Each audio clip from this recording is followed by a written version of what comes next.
সে ধৰা হল এনেকুৱা তিনিটা বিন্দুৰে গঠিত শীৰ্ষবিন্দুৰে গঠিত ত্ৰিভুজ আছে এনেকুৱা ত্ৰিভুজ এটাৰ ক্ষেত্ৰত আমাৰ কেইটা বিন্দু দিয়া আছে P Q R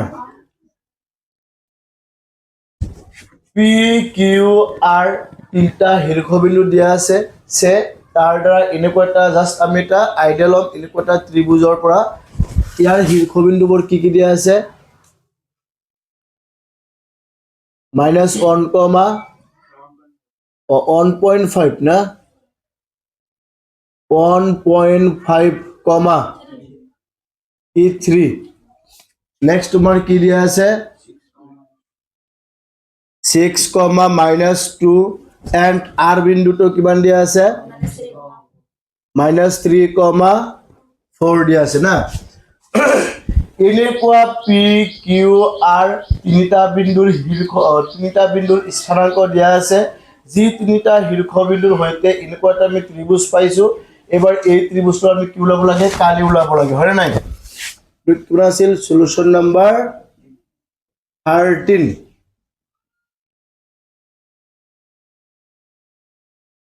here PQR ত্ৰিভুজৰ কালি এৰিয়া অফ PQR ৰ কালি আমি কি জানো সূত্ৰটো বহাই দিম হা half into x1 into y2 minus y3 plus x2 into y3 minus y1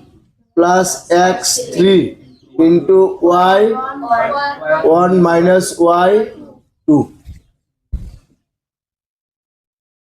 ঠিক আছে উত্তৰটো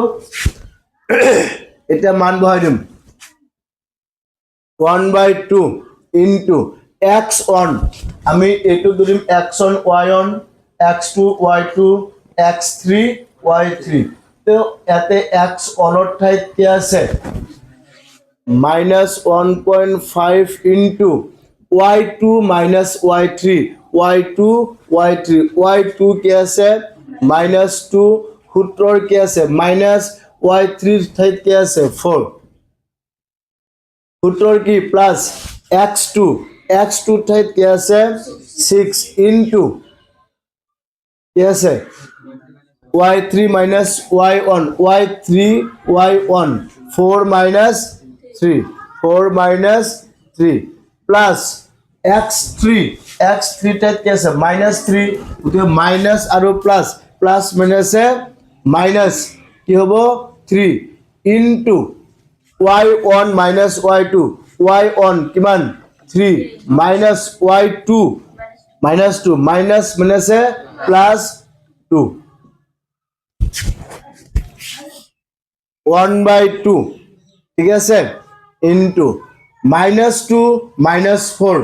কিব -6 আৰু হল মাইনাস প্লাস আমি আগত প্লাস দিব নালাগে তো এটা কি 6 ৰ 1.5 গুণ মানে 1.5 গুণ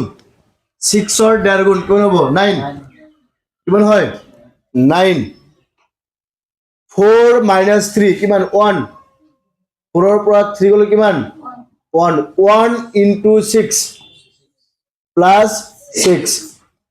minus is 3 plus 2 5 key plus minus 6 3 गुण 18 5 3 गुण 15 1/2 9 plus 6 কিমান হ'ব 15 minus 15 plus 15 minus 15 কিমান 0 1/2 into 0 1/2 ৰ লগত 0 পূৰণ কৰিলে that means 0 ৰ লগত এনেকুৱা যিকোনো সংখ্যা পূৰণ কৰিলে কি হয় 0 তেন্তে আমি এই PQR এনেকুৱা ত্ৰিভুজৰ কালি কিমান পালো 0 বৰ্গ একক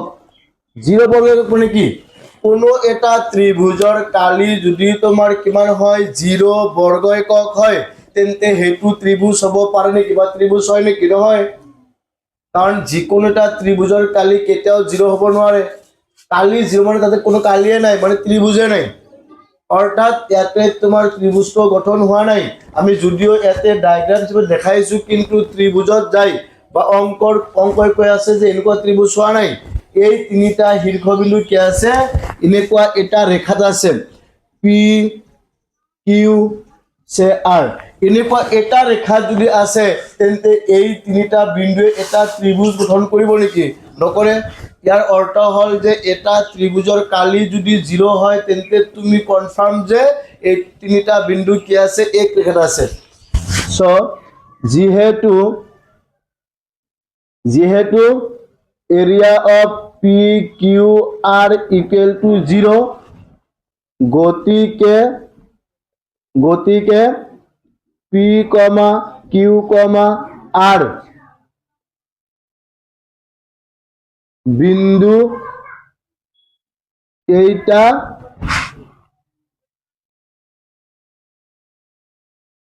এক রেখাত আছে